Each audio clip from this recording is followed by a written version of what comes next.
first edition of IACI's Policy Connections, a new program designed to bring policymakers and business leaders together to discuss issues important to the future of the state of Idaho and the business community. Today we have Mike Reynoldson, Manager of Government Affairs for Micron Technology and current Chairman of the Idaho Association of Commerce and Industry. Thank you for being here, Mike. Thanks. So Mike, tell us about IACI's agenda for the forthcoming session. Well, IACI will be working on a number of issues, as we always do, across the gamut: taxes, environment, education, human resources.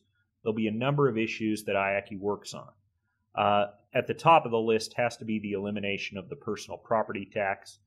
That's an issue that we're familiar with at Micron as we invest in manufacturing tools and equipment, along with research and development tools and equipment. This is a tax that was put in place in the early 1900s and is really very outdated. It's time to eliminate that and really make Idaho a place that other manufacturers want to invest.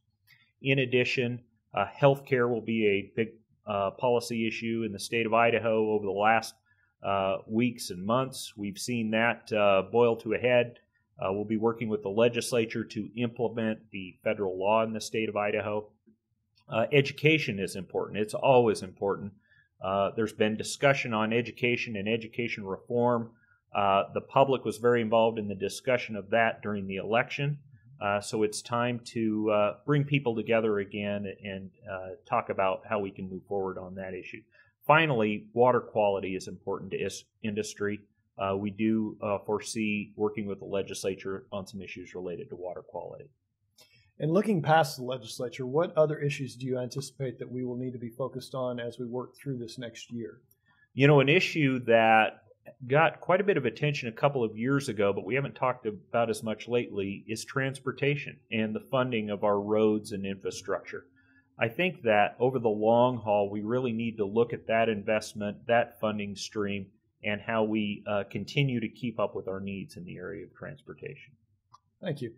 And shifting gears a little bit, Mike, talk a little bit about why Micron Technology values its membership in the Idaho Association of Commerce and Industry. Well, the membership of IACI is made up of a diverse group of employers in the state, and many of those member companies are very large employers. I really see IACI as the voice of employers in Idaho. With that, there are strength in numbers, and a lot of times we have common needs, common interests, where we can come together with one message and make a very positive impact, both for our business in the state of Idaho and our team members in the state of Idaho. Mike, thank you for the time, and thank you for watching this first edition of Policy Connections. Stay tuned, as our next edition we will feature the Honorable C.L. Butch Otter as he talks about his future for the state of Idaho in the next legislative session.